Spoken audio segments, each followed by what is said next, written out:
The shimmering vessel called GCS Enlightenment slowed as it approached the blue-green planet. Its curved hull reflected the distant sun as it slipped into orbit around Earth. Inside, Chief Scientist Xarlath observed the view screen with 4 of his eyes, while his other 2 focused on data readings. "Fascinating," he murmured, his gray skin rippling with excitement. "Another developing world, just as our scans indicated." The ship had been dispatched by the Galactic Confederation, a union of 37 advanced alien species, after their long-range probes detected radio signals from this previously unknown solar system. The year was 2157 by Earth's calendar, though the aliens had no knowledge of human time measurement yet. "What do we know about these creatures?" asked Commander Vex, the mission leader. Her thin frame seemed to float across the bridge as she joined Xarlath at the observation panel. "They call themselves humans," Xarlath replied. "They've established colonies on their moon and the 4th planet. Basic interplanetary travel only. No faster-than-light technology. Their development pattern is unusual." Vex tilted her head. "Unusual how?" "They seem to advance in bursts rather than the steady progression most species follow. And their energy readings are contradictory. Advanced fusion technology in some regions alongside primitive fossil fuel burning in others." The science team continued their scans, growing increasingly puzzled. The planet showed signs of numerous wars and environmental damage, yet also displayed remarkable rebuilding and adaptation. Their cultural transmissions contained violence, but also beauty and compassion beyond what many Confederation species expressed. "We should maintain observation protocol," Vex decided. "No contact for at least 40 cycles. We need more data before approaching such an unpredictable species." But the humans had other plans. On Earth's orbital defense station, Captain Eric Daniels stared at the unusual reading on his monitor. Something large had entered Earth orbit and was making no effort to hide its presence. "Are you sure it's not one of ours?" he asked his sensor officer. "Positive, sir," said Lieutenant Kelly Wright, her fingers moving swiftly across the control panel. "It's not matching any known design. It's not from Earth." Eric took a deep breath. After decades of searching the stars for signs of intelligent life, it appeared intelligent life had found them instead. He made a decision that would change human history forever. "Prepare the shuttle. I'm going up to meet our visitors." "Sir," Kelly objected, "protocol requires notification of the United Earth Council before first contact initiatives." Eric smiled slightly. "The message is already sent, but they'll take days to debate while our visitor might leave. Sometimes you need to act rather than wait for permission." 3 hours later, Eric guided the small shuttle toward the alien vessel. His co-pilot, Sam Green, looked nervous but determined. "You really think this is a good idea, Captain?" "No," Eric replied honestly. "But it's necessary. Humanity needs to show we're not afraid to reach out." They approached the sleek alien ship, which dwarfed their small shuttle. Eric opened a broadcast on all frequencies. "Unknown vessel, this is Captain Eric Daniels of Earth Space Command. We welcome you to our solar system and hope to establish peaceful communication." Aboard the Enlightenment, alarms sounded as the small human craft approached. The bridge erupted in surprised conversation. "They detected us so quickly," gasped junior scientist Mira. "And they're approaching directly. No species has ever initiated contact this boldly." Commander Vex stared at the tiny human shuttle with disbelief. "They should be cautious of an unknown, clearly advanced ship. This is not rational behavior." Xarlath's skin changed to a pale blue of concern. "Perhaps this explains their unusual development pattern. They take risks other species wouldn't consider." After a quick conference, the aliens decided to accept the contact rather than retreat. Translators were activated, and a communication channel opened. Eric's face appeared on their screen, showing no fear, only curiosity and determination. The aliens exchanged glances. They had expected to study humans from afar for months before making their presence known. Now they would have to deal with these unpredictable beings immediately. "This changes everything," Vex whispered. "The Confederation must be informed." What none of the aliens said aloud was the unsettling thought they all shared. No species they had ever encountered would have approached an unknown, obviously superior vessel without hesitation. What kind of creatures were these humans? 3 weeks after first contact, the United Earth Council headquarters in Geneva buzzed with activity. Ambassadors from all nations gathered as Earth prepared to welcome the first official Confederation delegation. The grand meeting hall had been decorated with both Earth symbols and designs provided by the aliens to show respect for their cultures. Ambassador Nyxera adjusted her breathing apparatus as she prepared to meet the human representatives. She had been chosen to lead the evaluation of Earth for possible Confederation membership. With smooth blue skin and large expressive eyes, she belonged to one of the oldest species in the Alliance. "Remember," she told her team, "we must be careful in our assessment. The Confederation has protocols for integrating developing worlds." Behind her, Science Officer Zeth nodded. "Their technology level is uneven but advancing rapidly, faster than any species we've encountered." Lieutenant Lisa Carter and Dr. Alan Simmons waited nervously at the entrance to greet the aliens. They had been selected to join the new diplomatic team because of their backgrounds in linguistics and anthropology. "Do you think they really find us as strange as Captain Daniels reported?" Lisa whispered. Alan shrugged. "We'll find out soon enough." The alien delegation entered, and formal introductions began. Despite translation devices, the meeting was slow as both sides carefully explained their customs and governmental structures. By the end of the day, a framework for ongoing diplomatic relations had been established.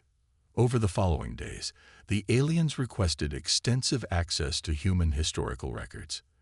They set up a research center and spent hours reviewing Earth's past. Nyxera grew increasingly troubled as she studied the material. "These humans," she said to Zeth as they reviewed footage of early space missions, "they sent people to their moon using what was essentially controlled explosion technology. The risk of death was enormous." "And they volunteered," Zeth added with disbelief. "They weren't forced." Nyxera pulled up another file. "Look at their adaptation range. They live in environments from -40 degrees to +50.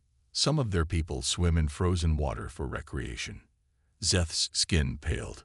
No Confederation species could survive such extremes without technology.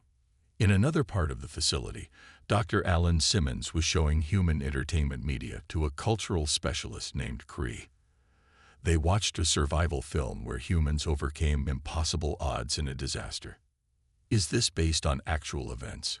Cree asked, his thin fingers trembling slightly.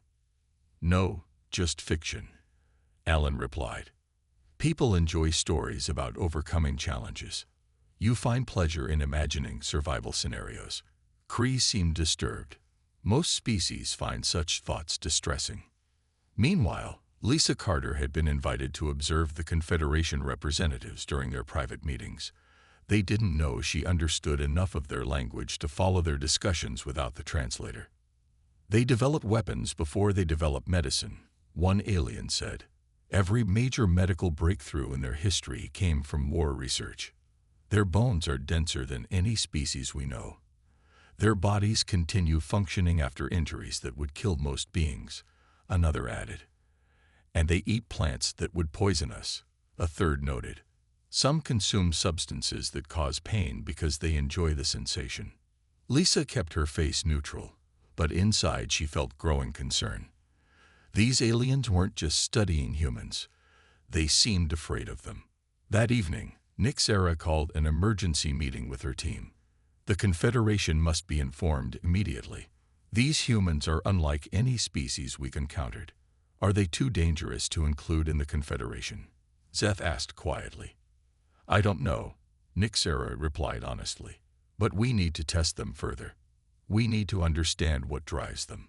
Unknown to the aliens, the Earth Council was having similar discussions about their visitors. "They seem peaceful enough," said Council Leader George Richards, "but they're clearly not telling us everything." Should we trust them? Asked another counselor. Trust, but verify, George replied. And meanwhile, let's learn everything we can about them. Neither humans nor aliens realized how quickly their careful diplomatic dance would be forced to change. Both sides were keeping secrets, and both sides were making plans. 1 month into the diplomatic mission, the Confederation representatives approached the Earth Council with what they called a simple technical challenge. Ambassador Nix Era presented it as a gesture of goodwill and cultural exchange. Our research vessel has a damaged hyperspace drive, she explained to the Council. We would like to invite your engineers to observe its repair as a learning opportunity. What she didn't say was that this was a carefully designed test. The Confederation wanted to evaluate human problem-solving abilities under controlled conditions. Engineer Jack Miller was selected to lead the human team. At 35, he had a reputation for finding solutions where others saw only problems.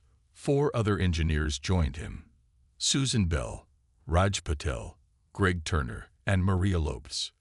When they arrived at the alien ship, they found the damaged drive laid out in a large workshop. The alien engineers explained that repairing it would typically take 3 months with their standard procedures. We'll need to understand how it works first, Jack said, examining the complex machinery with fascination. The aliens provided basic information but deliberately left out key details. They expected the humans to spend weeks just learning the principles behind the technology. Jack surprised them on the second day. This part here, he said, pointing to a curved component. It channels energy in a spiral pattern, right? Like our particle accelerators, but more advanced. The alien engineer named Kiv blinked rapidly in surprise. Yes, but how did you determine that without quantum measurement tools? Jack shrugged. The wear patterns suggest energy flow. It's just logic. By the end of the first week, the human team had mapped out the entire system. By the end of the second week, they had begun repairs using tools they had modified themselves when the alien ones proved inadequate. This approach is unorthodox, Kiv commented as Greg used a welding tool in a way it wasn't designed for. Greg grinned. Sometimes you have to work with what you've got. Meanwhile, Dr. Patricia Wells had been invited to study Confederation biology as part of the scientific exchange. A talented xenobiologist, she noticed patterns in the alien medical database that raised questions. These species all show adaptations to similar environmental threats, she told Alan Simmons one evening. It's as if they evolved on worlds with common challenges. And humans didn't? Alan asked. Patricia shook her head. Not according to this data. Our adaptive range is much wider. And there's something else. References to a species called the Void Collective keep appearing in security files, but I can't access any details. On the 14th day of what was supposed to be a months-long repair project, Jack's team called in the Confederation engineers. We think we've got it, Jack said simply. Kiv and the other aliens inspected their work with disbelief. You've rebuilt the containment field entirely, one said. Your original design was efficient for continuous operation, Jack explained, but created points of failure during power fluctuations. This should be more stable. You improved it, Ambassador Nix Era asked, her voice barely hiding her shock. You didn't just repair it. Jack looked confused. Well, yeah. Why fix something back to a state where it broke in the first place? The aliens exchanged glances. Later that day, Nix Era sent an urgent message to the Confederation High Council. Humans demonstrate unprecedented problem-solving capabilities and technological intuition. They improvise solutions using methods we would never consider. Recommendation: accelerate evaluation timeline. That evening, Lisa Carter overheard 2 alien officials talking in a corridor. The test results are concerning, one said. Humans approach problems differently than any species we've encountered. Is that good or bad? Asked the other. I don't know, came the reply. But it might be exactly what we need against the void. Lisa made a mental note to report this conversation. Who or what was the void? And why were these aliens really testing humans? The warning came with little time to prepare. A massive solar storm was approaching Earth, one of the largest in recorded history. The Confederation ship and the human space station needed to power down sensitive systems and take shelter in protected areas. We have facilities in our research center that can shield both our team and yours, Ambassador Nix Era offered to the Earth Council. It would be a good opportunity to continue our cultural exchange in an informal setting. What she didn't mention was that the Confederation leadership had ordered her to observe humans under stress conditions. The storm posed no real danger to their advanced shielding technology. Ryan Cooper, a junior diplomat who had recently joined the diplomatic team, helped coordinate the shelter arrangements. At 28, he was the youngest member of the Earth delegation and eager to make a good impression. "We've prepared sleeping quarters and food supplies," he told the aliens, "though I'm not sure if our meals will be suitable for your biology." "We have our own nutrition packs," Zev replied. The young alien scientist had been working closely with the human team. With pale green skin and 4 arms, he looked different from Nixera's species, but seemed more relaxed around humans. The solar storm hit that evening. Powerful radiation washed over the planet, creating beautiful auroras visible even during daylight hours. In the shelter, humans and aliens gathered in common areas, making the best of their confinement. Someone suggested sharing drinks to pass the time. The humans brought out wine and beer, while the aliens politely declined at first. "Our species do not consume fermented beverages," Nix Era explained. "Actually," Zev said hesitantly, "I would like to try." For scientific purposes, Ryan handed him a small glass of wine. "Just take it slow. It affects everyone differently." Hours later, as the storm continued outside, most of the senior diplomats had retired to their quarters. Ryan found himself sitting in a corner with Zev, whose skin had taken on a slightly darker shade of green. "This sensation is most unusual," Zev said, his speech slightly slurred. "It seems to reduce inhibitions. Is that the purpose?" Ryan laughed. "Sometimes. It can help people relax and talk more freely." "An interesting social tool," Zev mused. Then, leaning closer, he whispered, "I should not tell you this, but I feel compelled to speak truth." Ryan grew serious. "What is it?" "The tests, the evaluation," Zev said, glancing around to ensure they weren't overheard. "They are not what you think. We are not testing you for membership. We are testing you because many in the Confederation fear humans." "Fear us? Why?" Ryan asked, keeping his voice low. Zev's 4 hands gestured broadly. "You are different from all known species. Most sapient races evolved as prey animals, developing intelligence to avoid predators. But humans—" He paused dramatically. "Humans evolved as predators who became sapient. You chase things until they collapse from exhaustion. You tolerate pain that would kill most species. You expose yourselves to danger for recreation." Ryan sat back, processing this information. "That doesn't make us dangerous to the Confederation." "There is more," Zev continued. "Your psychology is unique. You can be violent and compassionate in the same moment. You will sacrifice yourselves for strangers. You form bonds with any species you meet. No other race does this with such intensity." He leaned forward again. "And you change so quickly. Your adaptability frightens the Confederation Council." "Is that why Ambassador Nixera seems so interested in our history of conflict?" Ryan asked.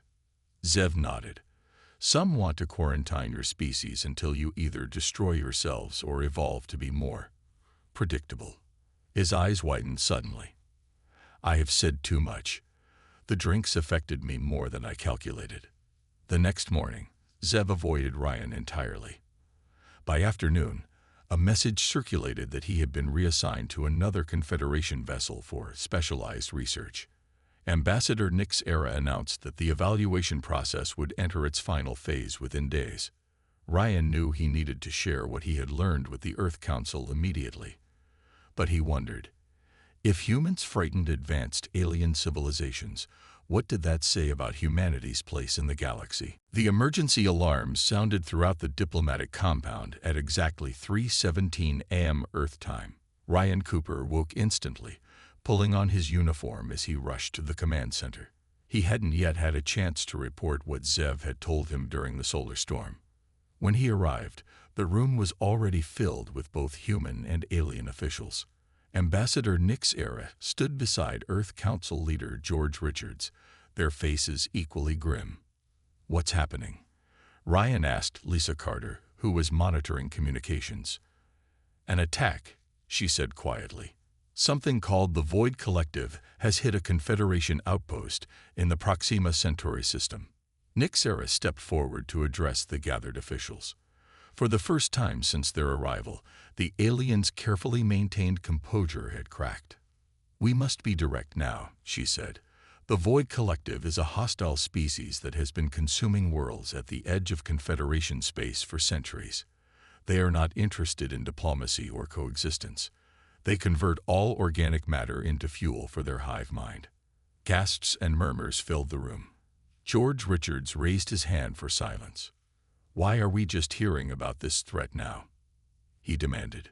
"Because," Nix Era replied, "one of our primary purposes in evaluating Earth was to determine if humans might be helpful in this conflict. We have been losing ground steadily for the past 50 years. The room erupted again. Ryan caught Lisa's eye across the room.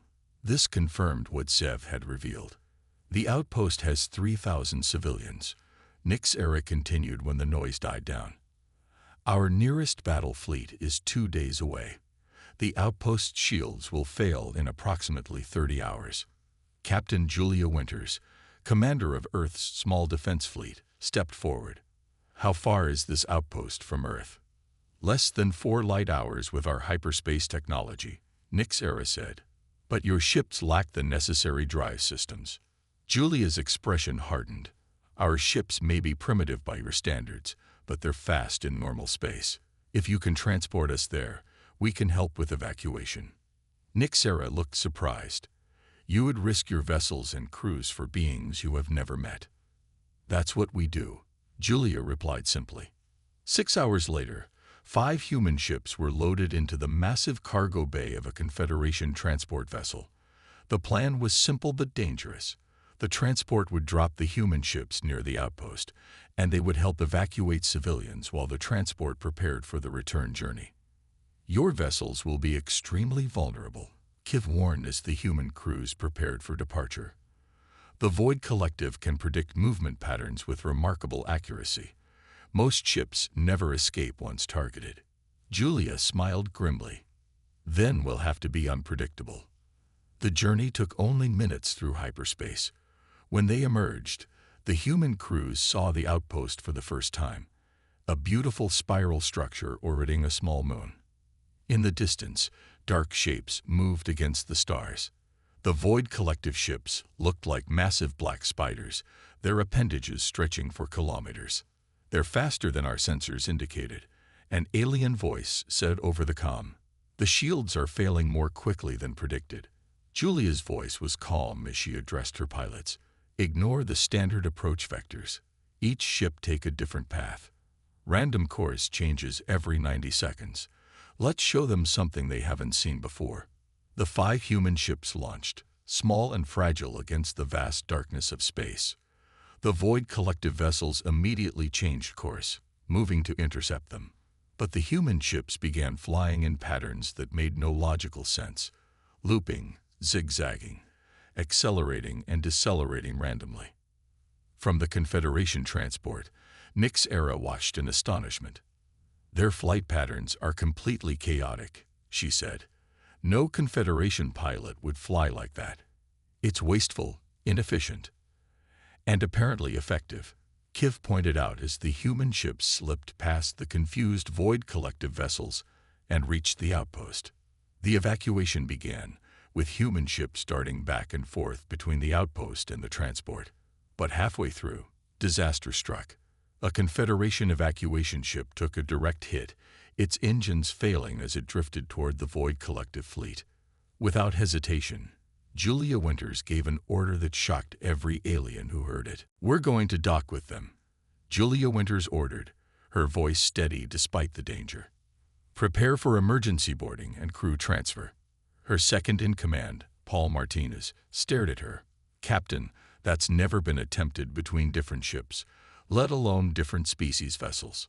"Then we'll be the first," Julia replied. "Those people will die otherwise."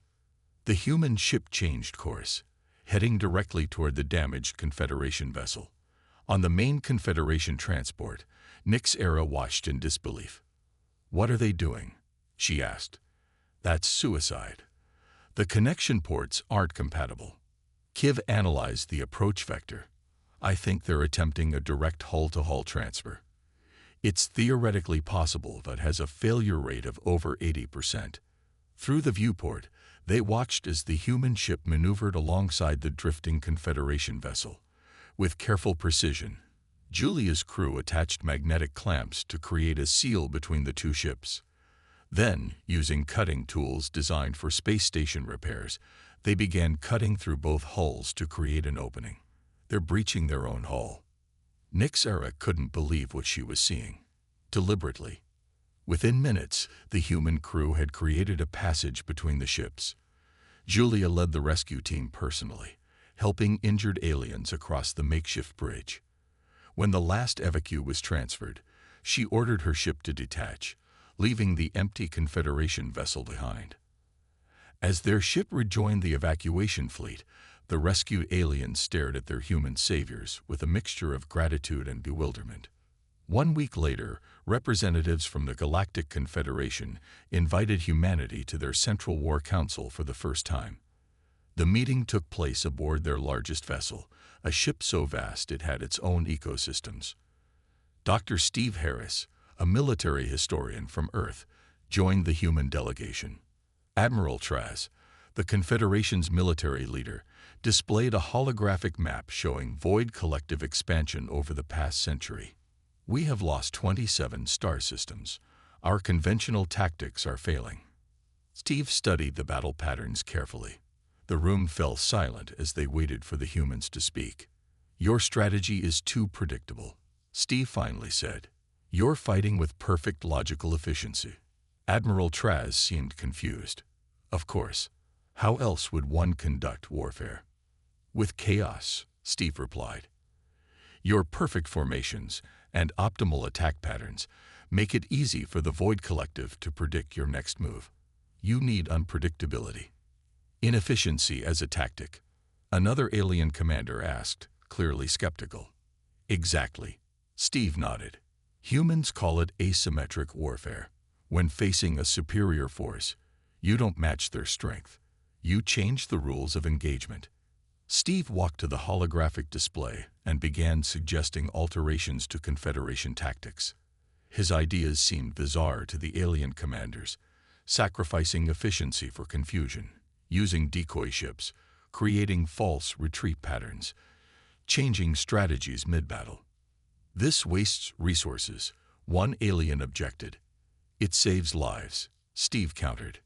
Meanwhile, in another part of the Confederation ship, Naval Officer Kate Nelson was working with their communications team. As she studied intercepts of Void Collective signals, she noticed something the aliens had missed. "There's a pattern here," she told the alien technicians. "A rhythm in their transmission bursts." "We've analyzed these for years," the chief technician replied. "There's no decipherable pattern." "Not logical ones," Kate agreed. "But there are organic patterns, like heartbeats or breathing cycles."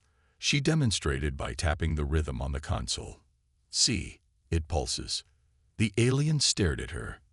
"How did you perceive this when our computers missed it?" Kate shrugged. "Humans are good at finding patterns in noise. We evolved to spot predators hiding in grass or prey camouflaged in trees." That evening, the Confederation leadership held an emergency meeting. Ambassador Nyxera presented a radical proposal. "The humans see things we cannot. They think in ways we do not. Their chaotic approach may be exactly what we need against the Void Collective." Admiral Traz looked troubled. You're suggesting we put the fate of the Confederation in the hands of a species we barely understand. Yes, Nixera replied simply. Because what makes humans frightening might be what saves us all. The decision to fully include humans in the war effort came sooner than expected. 3 Confederation worlds reported simultaneous Void Collective attacks, stretching their defenses to breaking point. Admiral Traz had no choice but to accept human assistance. "We need your ships, your tactics, and your people," he told Earth Council leader George Richards during an emergency meeting. The Void Collective has never attacked with this level of coordination before. Within days, Earth formed an international coalition force. Admiral Frank Morgan, a veteran of the Mars conflicts, took command of the human fleet. At 62, his weathered face showed the experience of someone who had seen both victory and defeat. "Our ships are smaller and less advanced," he told his captains, "but we're more maneuverable and unpredictable. Use that to your advantage." The Confederation officers were surprised by the speed of human mobilization. Even more surprising was the number of volunteers. "You have no conscription system?" asked Commander Vell during a strategy meeting. "These people are all willing participants." "We had to turn people away," Frank replied. "When humanity faces a common threat, we stand together." The first joint battle took place near a gas giant called Bilios 7. The Void Collective had surrounded a mining colony with 6 of their massive ships. The Confederation fleet arrived first, following traditional formation patterns, but they were quickly outmaneuvered by the enemy. When the human ships dropped out of hyperspace, they immediately scattered in all directions rather than forming a unified attack line. The Void Collective ships hesitated, their prediction algorithms failing to determine the human strategy. "Now," Admiral Morgan ordered, "hit and fade, just like we practiced." The human vessels darted in and out, striking quickly and retreating, never staying in one place long enough to be targeted effectively. The Confederation ships, following Steve Harris's new battle plans, broke from their usual patterns and began mimicking the human approach. In the engine room of the Lid Confederation battleship, engineer Maria Rodriguez worked frantically alongside alien technicians. She had been sent as a technical advisor, but quickly took charge when she saw the inefficiencies in their weapon systems. "You're routing too much power through the stabilizers," she told the chief engineer. "If we bypass these safety systems, we can increase output by 40%. "Bypassing safety protocols is forbidden," the alien engineer protested. "The systems could overload." "They might," Maria agreed, already rewiring a control panel. "But if we don't, those colony ships won't make it out." Against his better judgment, the alien engineer assisted her. Within minutes, the battleship's main cannon fired with unprecedented power, crippling a Void Collective vessel with a single shot. The battle raged for 6 hours. The human ships took heavy damage, but their erratic tactics confused the enemy. When it was over, the mining colony had been successfully evacuated, and 2 Void Collective ships had been destroyed, the first real victory against them in years. On the flight deck of the Confederation flagship, Admiral Traz approached Admiral Morgan amidst the post-battle repairs. "Your people fought remarkably," Traz said. "But the casualties." Frank looked around at the wounded being treated, humans working alongside aliens without hesitation. Every volunteer knew the risks. "That's what I don't understand," Traz admitted. "Your species willingly faces death for others, even those you just met. It defies evolutionary logic." Frank smiled slightly. "That's humanity for you, contradictory to the end."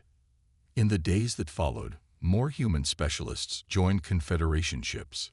Kate Nelson's communication team began developing methods to disrupt Void Collective coordination by mimicking their signal patterns. Steve Harris's tactical advisors spread throughout the fleet, teaching unpredictability as a strategic advantage. 1 month after the Battle of Bilios 7, the Confederation Council convened for a historic meeting. Ambassador Nixera stood before representatives of all 37 member species. "The evidence is clear," she said. "Human assistance has changed the course of this war. Therefore, I propose humanity be granted full membership in the Galactic Confederation, not as junior members, but as equals. The chamber erupted in debate. Some species remained fearful of human unpredictability and capacity for violence. Others pointed to their selfless actions and innovative thinking. In the end, the vote was cast. Humanity would join the Confederation as full members, the first predator species ever granted such status. 1 year after humans joined the Galactic Confederation, much had changed. The Void Collective had been pushed back from 7 star systems. For the first time in centuries, the Confederation was winning the war. Ambassador Scott Mitchell sat at the grand table in the Confederation Council chamber. At 45, he represented Earth with a quiet confidence. Today, he was finalizing a treaty that would establish humanity's permanent role in galactic politics. We have prepared quarters for 10,000 human specialists to be stationed throughout Confederation space, said Elder Vox, the ancient reptilian who led the council. Your tactical advisors have proven invaluable. Scott nodded. And the research exchange program? Approved. Elder Vox replied. Though I must admit, many of our scientists are still adjusting to human methods. In a laboratory aboard the Confederation science vessel Inquiry, Jack Miller worked alongside alien engineers, developing new defenses against Void Collective weapons. His team had created shields that adapted randomly, making them harder to penetrate. It works because it doesn't make sense, he explained to a puzzled alien scientist. The pattern changes faster than their targeting systems can adjust. The alien shook her head. I would never have considered designing a system to be deliberately inconsistent. Jack smiled.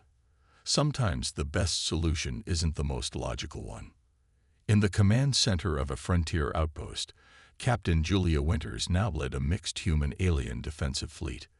Their ships practiced the unpredictable maneuvers that had proven so effective against the Void Collective. Sensor contact, called out an alien officer. 3 Void Collective ships approaching from Sector 7. Everyone tensed, preparing for battle. Then something unexpected happened. They're turning around, the officer reported with disbelief. They're retreating without engaging. Word spread quickly through Confederation channels. For the first time ever, the Void Collective had withdrawn from an attack upon detecting human ships. This pattern repeated in the following weeks, with the enemy avoiding direct confrontation with fleets containing human vessels. On Earth, Chief Scientist Sarlath stood before the United Earth Council, presenting his final report after 3 years studying humans. I have completed my analysis of human psychology and biology, he told the assembled leaders. My report is titled, The Frightening Truth About Humans. The council members shifted uncomfortably. But perhaps, Sarlath continued, a better title would be, The Remarkable Truth About Humans. What initially terrified us about your species has proven to be your greatest strength. He activated a holographic display showing human history from the earliest cave paintings to space exploration. Humans evolved as persistence hunters, he explained. You chased prey until it collapsed from exhaustion. This gave you incredible endurance and determination. Where most species evolved to flee from danger, you evolved to run toward it. The display shifted to show human medical images. Your pain tolerance exceeds every other known species. Your bodies can continue functioning despite injuries that would incapacitate any Confederation being. You invented sports that deliberately cause pain for entertainment. Council leader George Richards smiled slightly. We just call it football. But most remarkable of all, Sarlath continued, is your psychological profile. You demonstrate capacity for violence alongside extraordinary compassion. You form emotional bonds with any species you encounter. You sacrifice yourselves for strangers. This combination is unique in the galaxy.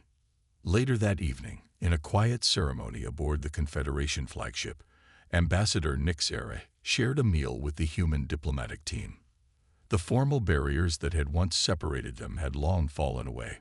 I must confess something, she told them. When we first arrived, many in the Confederation wanted to quarantine your planet.